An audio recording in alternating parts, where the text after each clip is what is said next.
Grégory Huon nous fait visiter l'un des studios qu'il a loué en Airbnb pendant 7 ans.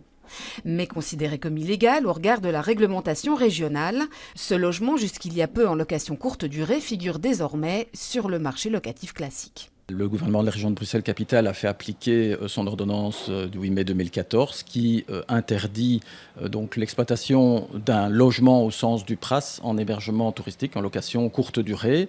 Et donc, malheureusement, nous sommes visibles, on ne se cache pas. Et donc, on a eu sur cet établissement en particulier un ordre de cessation immédiate. Un cas illustratif de la grogne des exploitants d'hébergement touristique non hôtelier, autrement dit Airbnb. Car pour être enregistrés comme tels à la région, ils doivent disposer d'une attestation de conformité urbanistique délivrée par les communes est difficile à obtenir pour les logements de particuliers loués plus de 120 jours par an. Une réglementation beaucoup trop restrictive au regard de la Short Term Rental STR, association de défense du secteur qui introduit un recours devant la Cour constitutionnelle contre la réglementation régionale. Nous estimons que le droit européen est bafoué, la liberté d'entreprendre, et donc la région, en procédant ainsi, s'attaque finalement au tissu entrepreneurial de la région de Bruxelles-Capitale, et c'est fort dommageable. Si on leur met, on va dire, des freins pour pouvoir développer leur activité, il faut pouvoir justifier, il faut des politiques de régulation qui soient justifiées, qui soient proportionnées et non discriminatoires.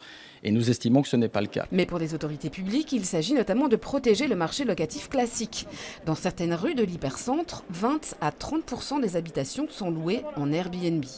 Or, selon plusieurs études, le développement des logements courte durée pèse sur l'offre de logements classiques et contribue à l'augmentation des loyers. Argument que la STR balaye d'un revers de main. Il faut le relativiser avec des chiffres. On parle aujourd'hui de 6 à 8 000 hébergements touristiques non hôteliers sur le marché, alors qu'il y a 500 000 logements en région de Bruxelles-Capitale. Alors d'accord, dans certains quartiers, il y a peut-être un taux de pénétration qui est trop important. Eh bien, il faut réguler avec des quotas, mais certainement pas interdire. Or, c'est ce que le gouvernement de la région Bruxelles-Capitale fait au profit du segment traditionnel hôtelier. La région ne fait pas de commentaires et se limite à se dire confiante en attendant l'issue de l'action en justice.